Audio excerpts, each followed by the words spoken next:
Hey guys, I hope you're good. Welcome to Oxford. I'm actually staying in a prison in the centre of Oxford. I'll show you around in a bit. I have been given the amazing opportunity to meet some very successful social entrepreneurs to try and help some aspiring young social entrepreneurs. And I'm kind of the go-between, trying to interview these really successful guys, try and pull out the nuggets of wisdom for the aspiring guys, and also to share it with you on here and also on 2 Facebook Live sessions. This is all part of the Chivas Regal Chivas Venture Accelerator program. And if you know about the history of the Solvi project, we went around the world trying to find young, compassionate problem solvers, innovators that might make the world different. So this is very much in keeping with that. So do check out those videos if you haven't seen them. I'm going to try and charge up my phone, and then we've got to go across and get started. A recipe for success: 1 part profit, 1 part purpose. For me, it seems to be only a few times a year that a brand actually contacts me that I want to work with. And this could not be better. That is very corpo. The only problem is my shoes are still muddy from the French castle. My t-shirts are still wet because I only just washed them last night. They literally read my mind. Let's go.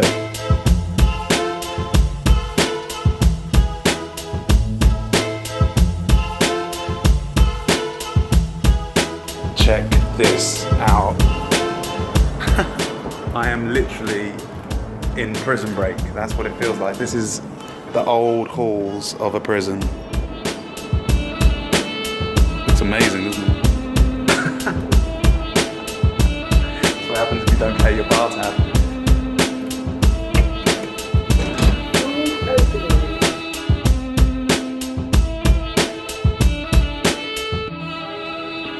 The last time I was here, guys, in the Said Business School was a couple of years ago when my friend Talisa from South Africa was doing the MBA here and invited me to come and speak in that room over there on risk. And I built this risk model, which is actually in the Corcovado handbook.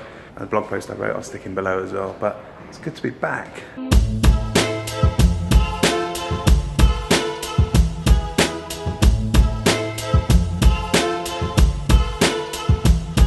Simon Bucknell, The Art of Connection. Let's have a look.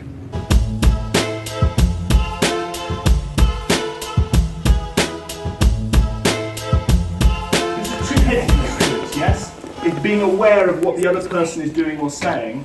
I suggest to you that that is gold for you. If you were to say to me, son, what's the most important lesson you've learned on the experience that took you through, or the journey that took you through to the world championship speaking and 10 years of professional speaking, coaching, etc., I'd say it's this: being sensitive to the thought process in your audience's mind.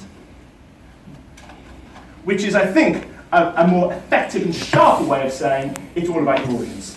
Right, we are setting up the old live stream on the old Facebook, and we got the fireside chat without the fire, but we got the Chivas instead.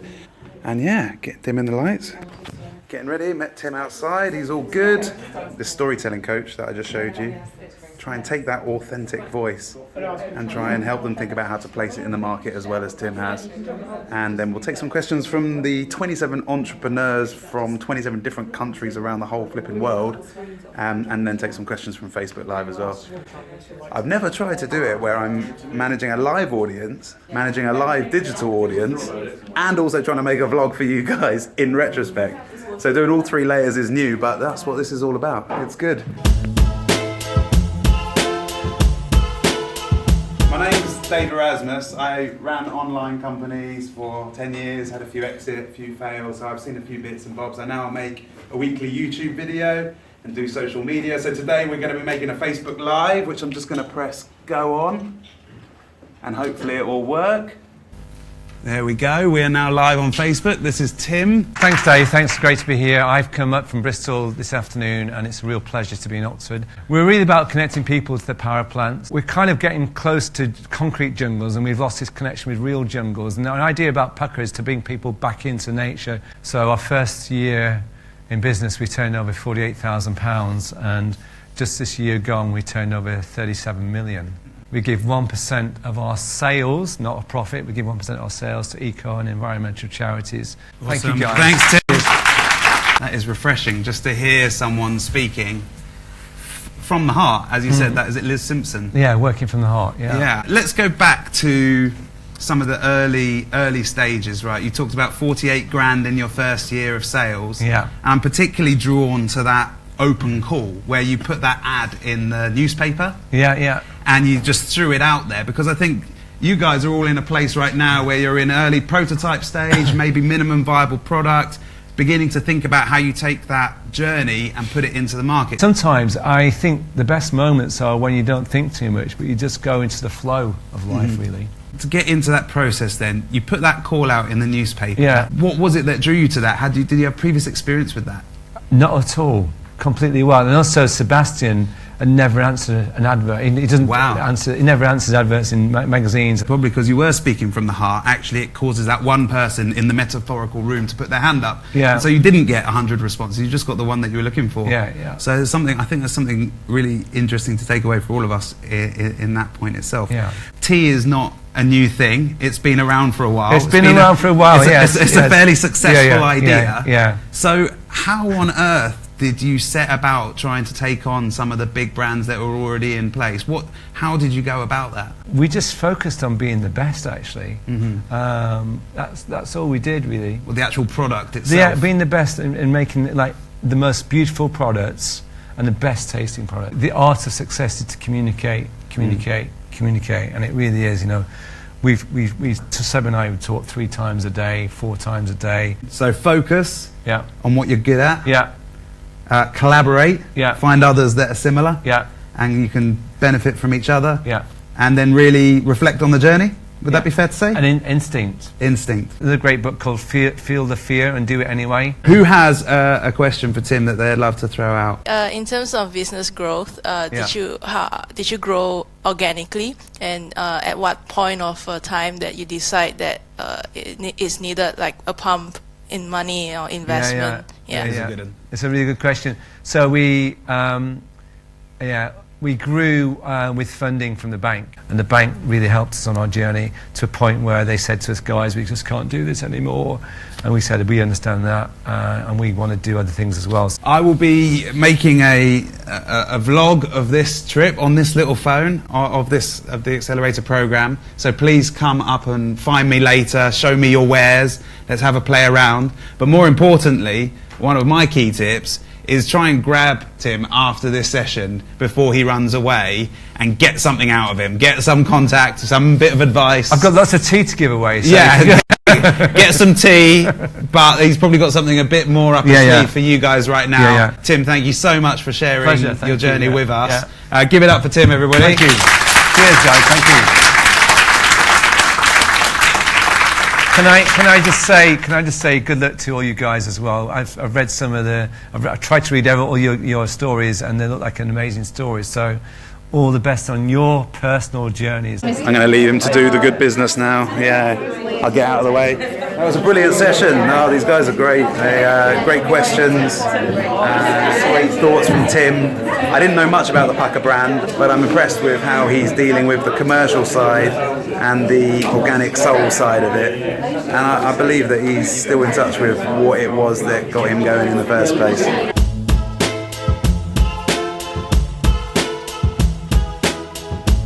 So this is Koen. He's from Belgium. Yeah. You look dapper, by the way. I look absolutely shocking compared to you. So tell me what you're doing. We invented an adjustable glass. I'm an optometrist as a profession. It's very simple. So you turn the wheel and it adjusts yourself. Wait, let me have a look. So right on the side here, we've got a little wheel. Yeah. It's like on a screwdriver, like a wrench. Yeah. And you go like this, and it changes the optical. Changes the optical. It's one glass for everybody. And as your eyes get worse, you can change it as well. Change it as well. Okay, let me try. Focus specs. Okay, so they are now on. I've got a meathead though, mate, so I know these You're looking good, man. Oh, no, that's the wrong way. Yeah, you see the difference, huh? Wow. We're in. Yeah. And it removes the need in many cases for a specialist optometrist because anybody can help you. Yeah. Brilliant. That's genius. You could have one spectacle per family if you couldn't afford more. Wow. Yeah. How is the experience for you right now? Oh, it's great because they're all positive-minded people. Yeah. So and every project is beautiful. So we are all winners.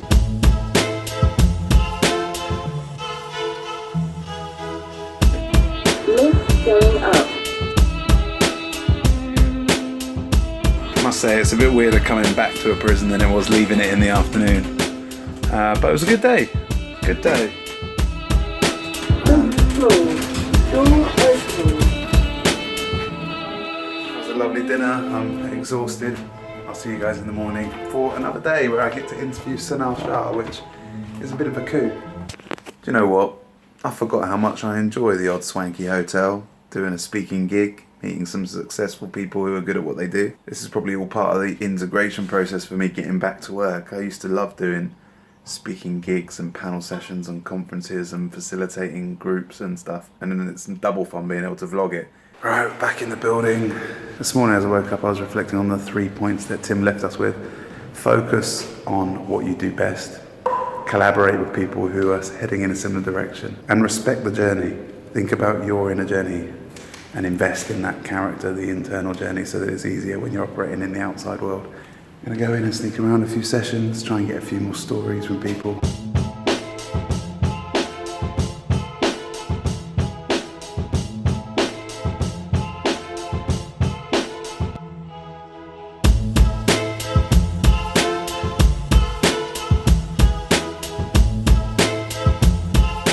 So Carolyn and myself were just having lunch, and you were telling me about your project, which I've actually seen the video of on Facebook already. What is it that you guys are doing?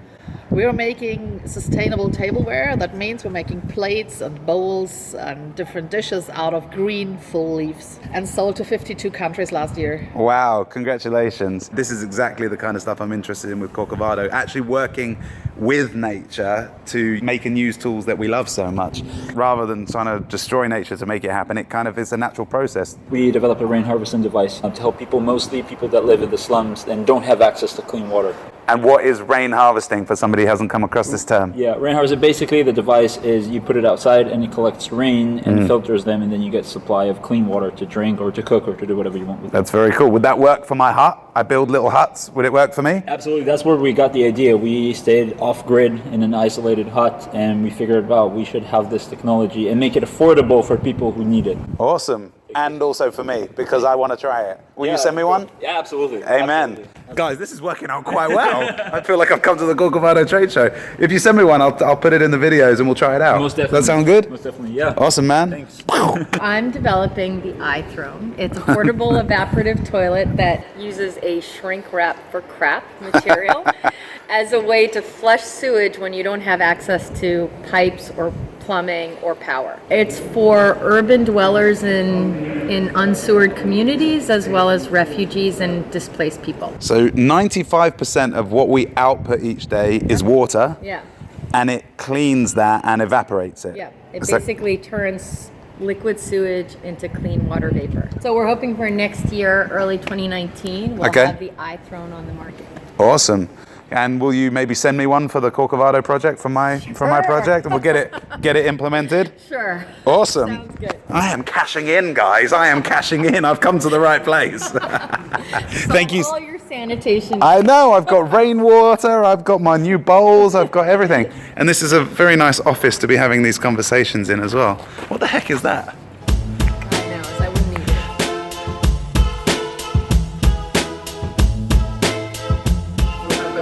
Sonar's arrived. We're going to be getting into the live stream in about 10 minutes, so we're just doing last minute bits, getting it together. Sonar worked at Google, White House, so I'm going to ask her all about that when we get started. We are in Oxford at the Skull Centre in the Said Business School with Sonal, who's worked in all parts of society, really. By training, I'm an economist. My parents grew up in India. And you get there and you're like, wow, the world I live in the US and the world I am going to are not the same. And so how do we think about and mesh those two worlds? Yeah, that's a feeling I know very well. Right, exactly. It's like, how do you mix those two worlds? You'd be in a vacation in a small village where you had to go get water out of the well. And then you'd come home and it's like, you didn't have to worry about any of this. Right. It's been a journey, I would say. I don't think I knew what I wanted to do. I think it's kind of a growing process. And then what was it like over at the White House? What were you mainly focusing on there? So I ran the office for President Obama on social innovation. Sounds and pretty good. really thinking about how does government think about innovation differently. Sure. and investing in solving social problems. And what kind of stuff did you get up to then? How did you kind of answer that question in your way? So we created innovation funds. So similar to what we're doing here in Chivas. How do we invest in social entrepreneurs that have the potential for scale, and what kinds of funds can the government create to also invest in them? Half of the job of being in a government is using your voice effectively, and how do we make sure we raise the profile of social innovation? In my local cafe down near where I am in the woods, they do this amazing full English breakfast, which is sausages, beans, bacon, and all that kind of stuff. I don't really eat any cows or pigs anymore for various environmental reasons. And so for me, what it's been has been just going in there, just saying, oh, can I have a veggie version of the breakfast? And then again and again, and by the 5th time or 6th time of me asking, and they didn't have a problem with it. If anything, it's probably cheaper for them and they make more profit from me. But by the 5th, 6th time of asking, they said, oh, we're going to put it on the menu now. Right. And there is no I'm not bashing them on the head with it. I'm just making my preferences felt. And they were really happy to accommodate. Yeah. But they don't do it unless they have a bit of demand from their customers. Correct. We're just talking about expressing yourself, really, Exactly. and not just sticking to the menu the way you find it. Yeah, and we can paint outside the lines. So bringing it back to Chivas and the 27 amazing people downstairs that have got these great ideas. I've got my glasses there that I was given. I've been hearing amazing things that I'm going to add to my project. A new rainwater harvesting system, plant-based bowls, a new toilet system, which means that you don't have to use a soak away. It evaporates all the water. So amazing innovations. So what could they be thinking about today, right now, to be doing some of this? The best thing you can do with the accelerator program is take all of the advice you have and rapidly iterate your pitches, rapidly iterate what you're trying to do, and learn from it quickly. You don't necessarily have to sell like you're going to change the world, as much as the pair of glasses that you're wearing can be slightly different and can have a different type of content in it, but it's sustainable. And those things add up to big things. It's the asking for vegetarian food. Yeah. And it becomes a part of the menu. I've been a vegetarian all my life. And I go to lots of events, and they always have like 3 vegetarian meals. And before you even get there, all of them are gone. And so you realize that there are more people that like it than... Stealing your damn vegetarian meals. But then the system thinks about it. Yes, yeah. Right? It's like everybody's like, oh, they must want only these things. And then you put vegetarian out there, everybody's like, well, I want that. Yeah. And it's just giving people the option to think differently. Yeah, I think that's it. You know, when we talk about outside the lines, I think the menu is actually a really good metaphor for exactly this. You get the menu in the restaurant. Do you see that as set in stone, or do you realize that what you're seeing is just a product of everybody else before you, what they said they liked? Right. You know, and it is always an iterative thing. And that's the same, I think, for any framework. Our government, our laws, our rules, our beliefs, our ideologies, all of them are changing every single day based on what we express into the world. And we're learning along the way. So what you liked 10 years ago may not be what you like today. Absolutely. So what's the number one thing then that you see that screws a good idea from actually fulfilling its scaled vision? One is just knowing your market and being able to explain it. 2, do you know how to get to that market? Are you thinking big enough, or are you still busy fixing this? Got you. In your product? And can you tell me that you have the vision to get to that market? If you're listening to this kind of story and you're like, that's what I want to do with my life, but I don't have a good idea. I don't know how to come up with a solution to combine a wrench and some glasses together. Maybe you just need to put an ad out there or Facebook post out there and say, hey, is anybody working on something cool? Maybe even look at the list of these ideas that are being worked on by these guys and reach out to one of them and say, hey, could I come and help you? Because I know about marketing and you seem like you've got a great product. Maybe we could work together. And especially if you care about the product, right? If you care about glasses and distribution of glasses and you are good at marketing. If you're a business or a philanthropist, open your eyes. There's a world that's changing. There's a group of people really trying to solve problems. Don't be so negative because you don't know what the metrics are, but help them find the metrics in order to solve those problems, because it's not we're not in a zero-sum world. We can actually be expansionary in solving problems.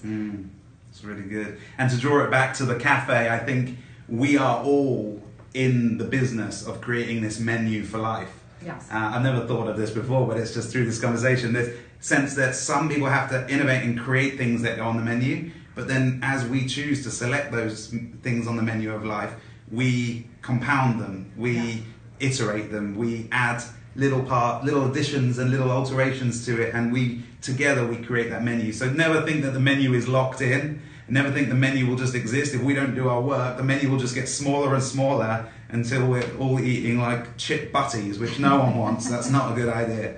So thanks for indulging me on that. That was my little contribution. We don't want chip butties. We want a nice, healthy, balanced diet. Yeah.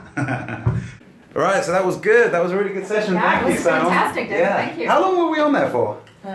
Say 5 minutes. Okay. Oh, I didn't know about it. That was really. very good, perfect, we went all yeah. over the map there. Exactly. Yeah. Thanks so much. Take care. Cheers. The grand final for this competition is going to be in Holland on the 24th of May at the Next Web conference. And I'm going to be able to take you guys with me to see who gets the money, how it gets divided, and what happens to the teams after that. So I think it's going to be really, really good fun. It'll be nice to be able to show you the completion of this story after we've begun to open it up now. This whole thing I've been a part of for the last couple of days is a $1 million competition. That $1 million is going to be awarded to the different teams, that some of them of which you've seen, but the complete list you can see in the link below, chivasventure.com. You can go on there and you can vote for one team, and you can make only one vote, so choose it wisely, and your vote will help decide where the first $200,000 goes. It's a pretty damn good competition. I've seen a lot of these competitions, I've even filmed them before. None of them are as big as this. This is a decent amount of money for a competition, so it really makes a difference. It's been quite a different video this week. I hope you guys are up for this now and again, a bit more heady, a bit more learny. It's nice to connect. Even Sonal just invited me to go and speak at a university next spring, which will be good because that's when we'll be thinking about going global with Corco. So there's good value in connecting into the mind and the city, this kind of thing, as well as getting deep into the body, into the analog reality that we do most of the time in the woods. So it feels pretty good to be here. So thanks Chivas for having me. It's been really good fun. I've learned a lot. Check out the live links below. Check out chivasventure.com, and I'll see you guys next Thursday, 9 p.m. Take care of yourselves and look after each other.